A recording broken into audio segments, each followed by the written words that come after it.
Yüreğimni serlagan sen, o'zi kimsan?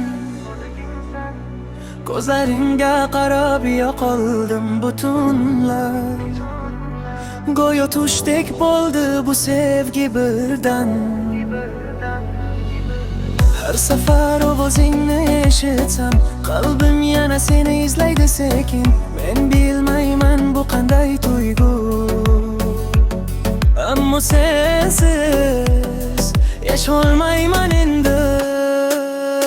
Sen nima o'zing ayt menga, nega yuragim faqat seni deya uradi? Bir kulishing kifoya menga, butun dardlarim birdan yo'q oladi.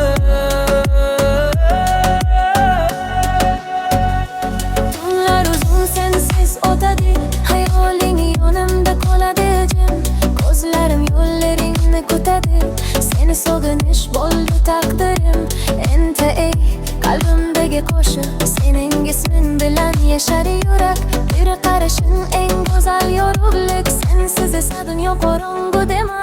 Men seni sevaman, yashirin emas, bu hislarni endi berkitolmayman.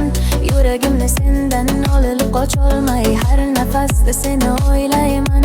Kel yonimga, uzoqlashma hech, qo'llarimni mahkam tutgin bugun. Chunki men uchun eng go'zal baxt sen bilan birga har bir kun. Intay,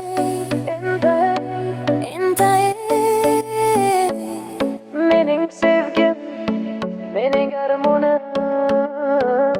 Sen bor joyda bahor yashimdim, sensiz esa jim qoladi jonim. Intay,